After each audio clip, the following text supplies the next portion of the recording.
Good evening, everyone.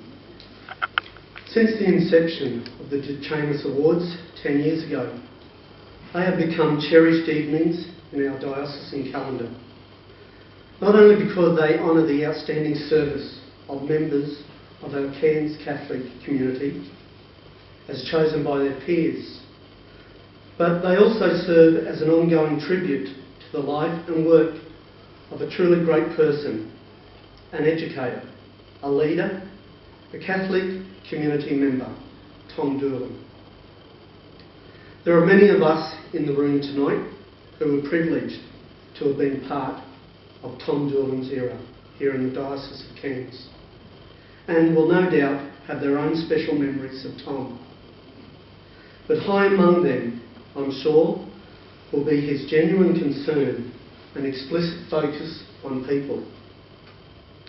No matter what position you had in Catholic education services or in our schools, Tom had a way of making us feel an integral part of the Catholic education community. He ensured all felt appreciated, whatever role we had in our offices and in our schools.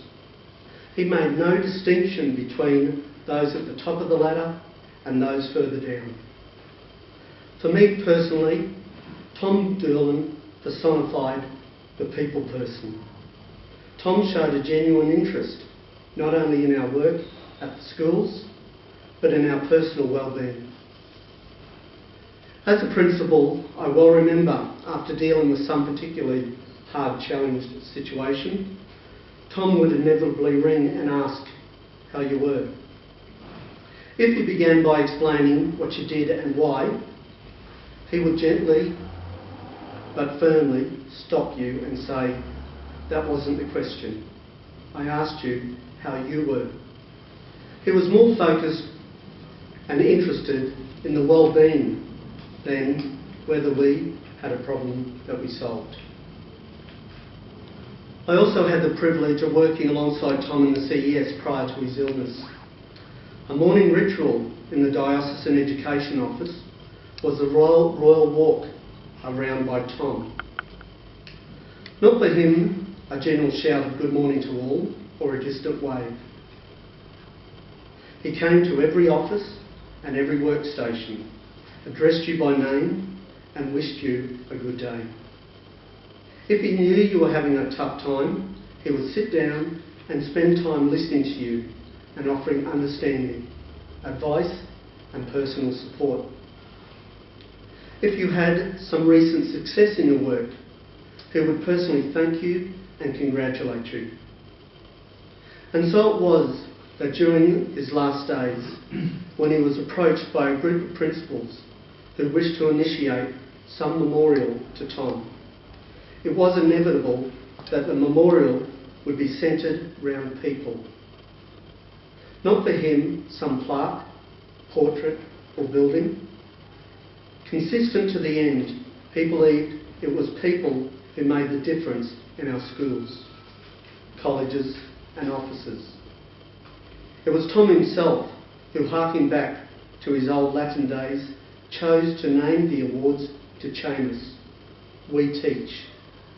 The we acknowledges the education is a team effort, and Tom believed that we all teach each other and learn from each other. So we are all teachers and learners, regardless of our roles. Tom had three great loves in his life. Above all else came Margaret and their children. He was a loving and devoted husband and father, and was a living witness to the importance of family. He supported them when they needed him, and they in return magnificently supported him when he needed them most. His second love was his work. This went well beyond a career or a paycheck. His was a true vocation, a genuine calling, and for him, the special purpose that gave his life meaning. His third love was the life of the Spirit and his church. Tom was a deeply spiritual man who constantly sought to integrate life and faith Decisions about schools and the systems were inevitably grounded in his faith and beliefs. He had many other loves as well. He was a sport addict and would be in his element when discussing or cheering on the rugby, the cricket, the Olympics, the rugby league, as long as Australia was winning. To Margaret and family, thank you for giving me this honour of speaking on behalf of Tom. He was a wise, gentle giant of Catholic education. We are all saddened to lose him, but feel very blessed to have him with us for the time that we did. We continue to be blessed to have you, his family, as part of our community. You are his legacy to all of us.